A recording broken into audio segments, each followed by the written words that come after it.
Good afternoon, my name is Dr. Ayesha Jameel. I'm a Clinical Research Fellow at Imperial College London. I'll be presenting our study, the cost effectiveness of MR-guided focused ultrasound thalamotomy in comparison to deep brain stimulation for the treatment of medically refractory essential tremor in England. This project was supported by funding from the Engineering and Physical Sciences Research Council UK. Essential tremor is the most common movement disorder worldwide, with a prevalence of approximately 1 million people in the UK. Magnetic resonance guided focused ultrasound is an emerging, non-invasive treatment for medically refractory essential tremor. It has been proven to have a similar effectiveness and favourable safety profile to deep brain stimulation, the current mainstay of neurosurgical treatment in the UK. However, no cost-effectiveness studies have yet been performed in the UK or Europe. The aims of this study are to assess the cost-effectiveness of MR-guided focused ultrasound treatment for unilateral medically refractory essential tremor in England, compared to unilateral deep brain stimulation. The study considers the clinical effectiveness, safety profile, costing implications, and the impact on quality of life for each treatment option. There are a few key concepts in cost-effectiveness studies which may be helpful for those who are not economists. New and old healthcare interventions are compared, with costs measured in currency, for this study pound sterling 2019, effectiveness measured in quality adjusted life years, or QALYs, and the incremental cost effectiveness ratio, or ICER, which is a calculation of the cost per QALY. New interventions, we hope, would be economically dominant, so they would be more effective and less costly. In England, commissioning of new healthcare interventions are based on the National Institute for Clinical Excellence willingness to pay threshold. NICE favour healthcare interventions with an ICER of 20 to 30,000 per QALY. A Markov model was used to compare MR-guided focused ultrasound treatment in two groups: those eligible for neurosurgery, where the current standard treatment is deep brain stimulation with medication, and those ineligible for neurosurgery, where the current standard treatment is medication alone. The model considered the perspective of the English healthcare system, and appropriate sensitivity and scenario analyses were performed on the base case results. The model base case included all pre, peri, and post-operative costs for the medically refractory essential tremor population of England over a 5-year time horizon. The model base case considered the utility and disutility of treatments, failure of procedure and recurrence, and any adverse effects. For those patients eligible for neurosurgery, MR-guided focused ultrasound was proven to be economically dominant. In the base case, MR-guided focused ultrasound was less costly than DBS with medication, costing £19,779 compared to £62,348. It was also more effective, generating 0.03 additional QALYs. This was 3.71 compared to 3.68.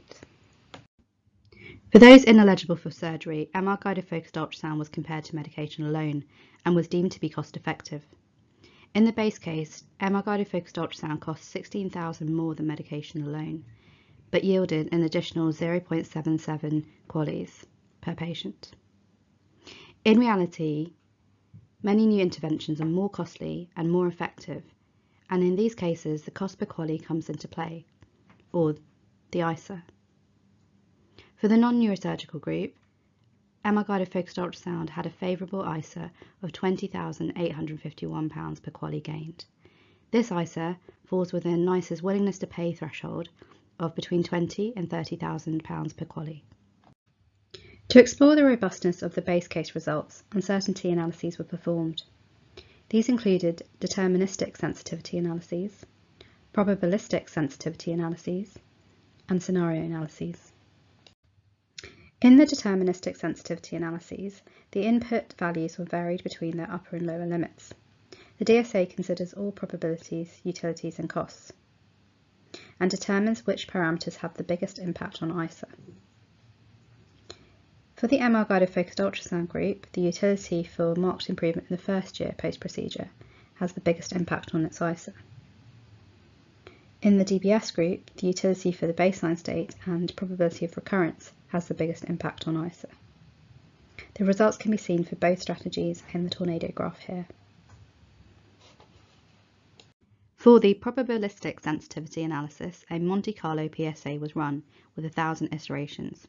Each input value was independently sampled from their distribution.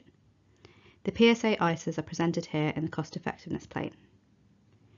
For the neurosurgical group, MR-guided focused ultrasound was more cost-effective in 100% of the 1,000 iterations. For the non-neurosurgical group, MR-guided focused ultrasound was more cost-effective in 66% of the 1,000 iterations.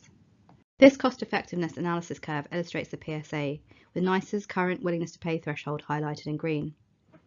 At a willingness to pay threshold of 30,000, all runs for the non-neurosurgical group were cost-effective, and around 2/3 of the runs for the neurosurgical group were cost-effective.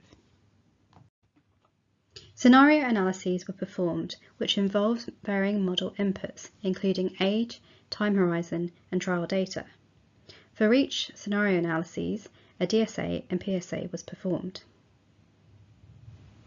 This table shows the model outcomes when the North American randomized control trial data was used rather than the smaller local English trial data.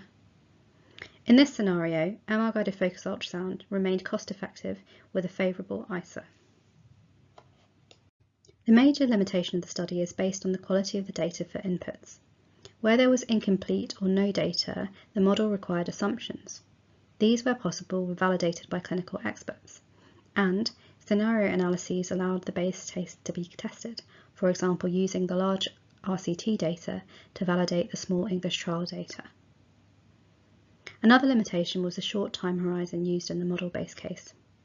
This was due to the paucity of longitudinal studies for MR-guided focused ultrasound, and lesser so for deep brain stimulation. However, using a short time horizon meant that the cost of a battery change was not included for deep brain stimulation.